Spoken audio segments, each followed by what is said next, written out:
All right, sushi for lunch. And it's been a busy week. Bruh. Lots of things going on. So I want to talk about some of the things that has come to my attention of new clients and some of the issues when they're applying for their visas.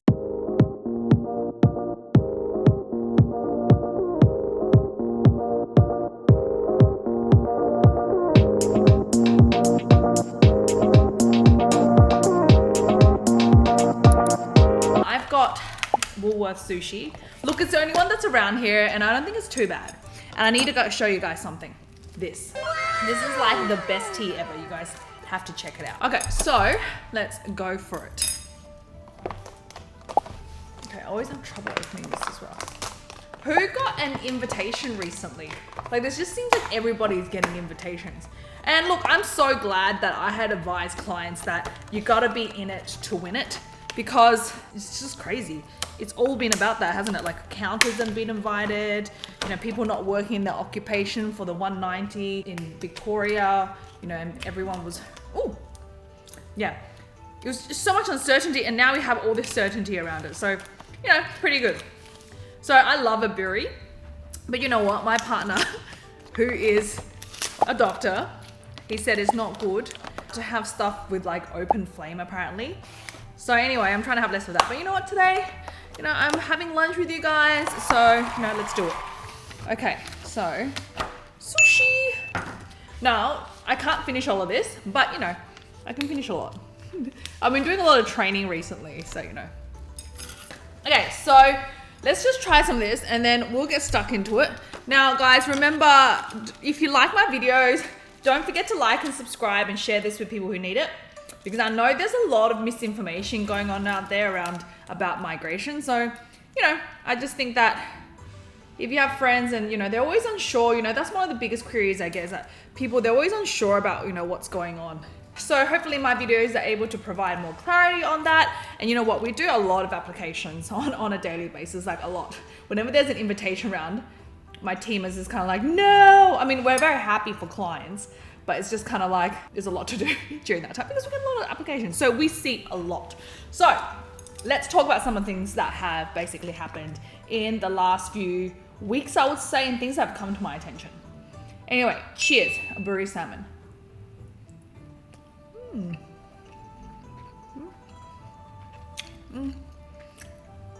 Not bad, you know. The rice isn't as soft as, you know, one of those sushi joints that I really like, but yeah, it's good enough, you know. And it's cheap. I think this is like $11.90. So usually one fills me, but I thought since we're gonna have lunch together, I thought it'd be a good idea to get two. Anyway, I won't finish all, promise. So 190 visa in Victoria, a lot of people have been invited recently, and I want to talk a bit about the recent invites, and we can have a chat about, you know, what some of the requirements are. So if you're thinking about applying, you kind of know what the requirements are. Oh, this is a prawn one.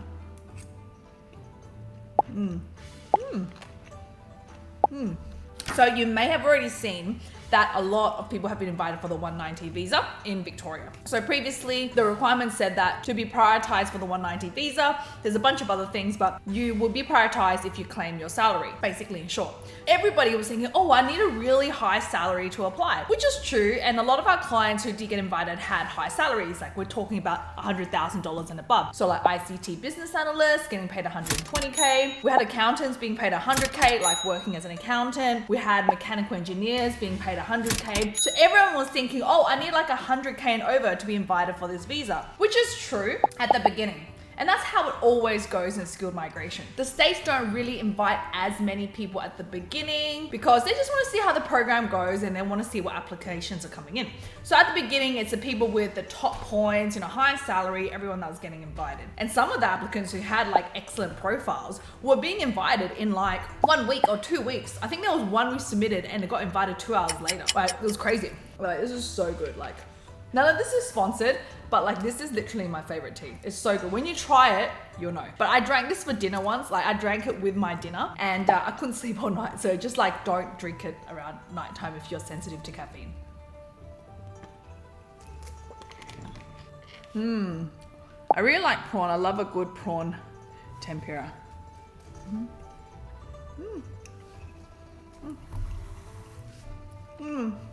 What should I eat next time? Give me some lunch ideas. I'm running out of lunch ideas. Guys, drop in the comments below lunch ideas. And I prefer to eat something healthy because I have to work throughout the day and I've got training at night. I go to like body fit training. So tell me something that's healthy. Give me ideas. Anyway, so back to what I was talking about. So even though those are the people who got priority consideration, but in the recent invitation round, we saw people who weren't that basically and still getting invited.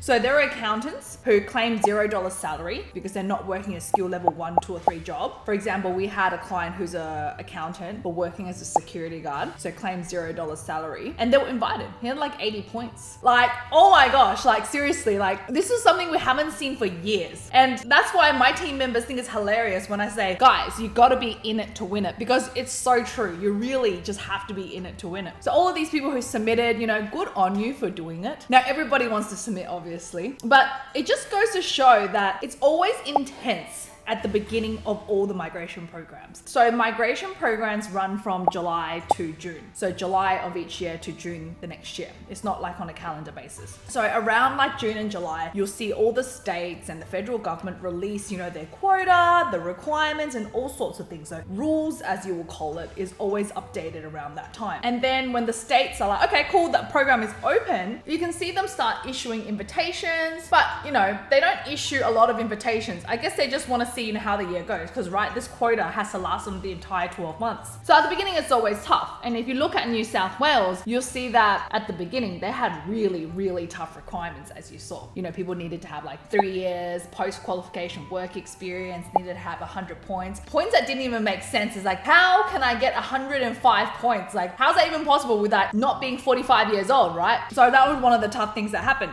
So I guess, you know, they'll just kind of see, you know, how this year goes. So at the beginning, the requirements are always tough. And we're doing consultations and people are just like, you know, what do I do? What do I do? I say, yeah, look, some of them, I said, okay, looking at your profile, I think you could relocate here. It could be better. But for some people who had a decent profile but didn't quite meet the requirements, I said, you know what, just stay put for now. Because to be honest, these rules and requirements can change overnight.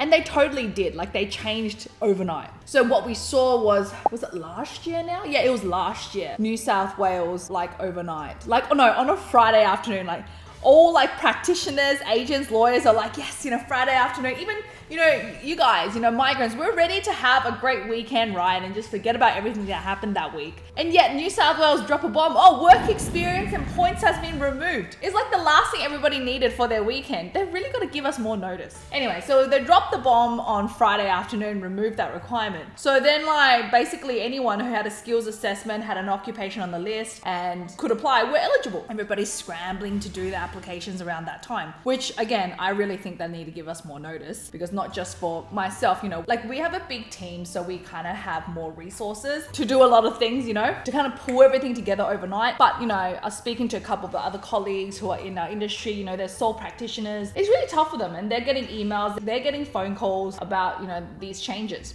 So I really think that, you know, they should update everything in the new financial year. Need some more wasabi. I really like wasabi. Do you guys think that wasabi is like spicy? Okay.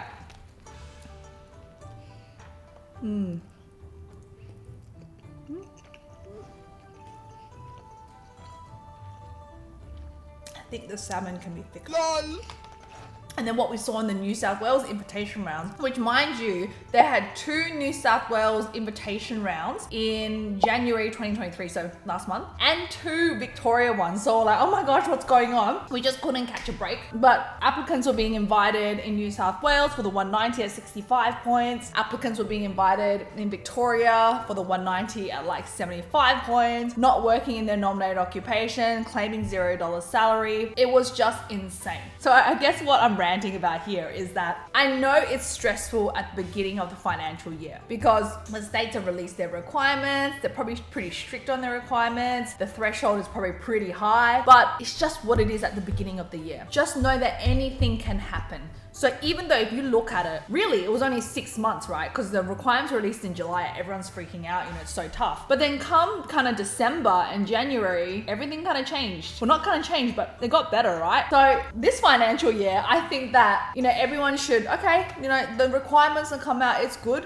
But But I think that they should be like, all right, well, let's just wait a few months and see how things go. Because the last thing you want is move from New South Wales to Western Australia and then think, oh my gosh, you know, I've got to move back. So, you know, I guess that's just something to consider. Anyways, I'm getting quite full. I just had like a coffee before this as well. Maybe I'll just have one more, but which one? I feel like this one has too much sauce. You know, like a good aburi should just be like the salmon, and plus the salmon's a bit thin here. All right, maybe I'll get another prawn. Okay.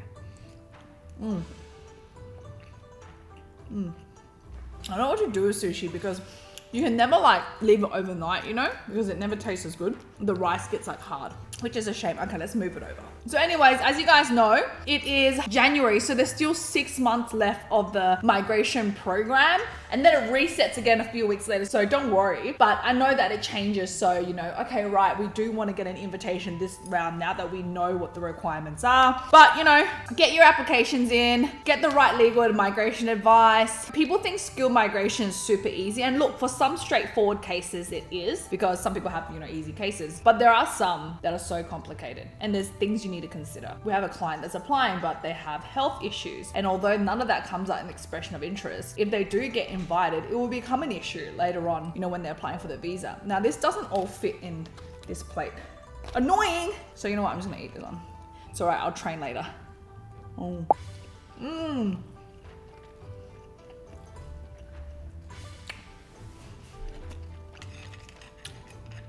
I just wish the rice was a little bit better. Like everything else is good, I'm happy, but I just wish the rice was a bit better. Okay. Anyways, guys, our contact details are below. My law firm is called Mason Chen Law Group. If you want to get in contact with myself or one of our fabulous lawyers or agents, our contact details are below. Feel free to send us an email. Phone number is there as well. We're obviously based in Australia, so +61 for those who are international. I have also released mini courses. So if you want to do a little migration workshop, you know, learn a little bit more, maybe you're not ready to apply yet, you want to apply, but you want to learn a little bit first, my workshops are perfect for you. Anyways, guys, try this tea. It's really good. This is not sponsored at all. I think at least they should sponsor me at this point, right? Because I can't keep raving on about it. It's Taiwanese. So good. It'll probably take me about 2 days to drink this. Okay, guys, see you later. Bye-bye. See you guys in the next video.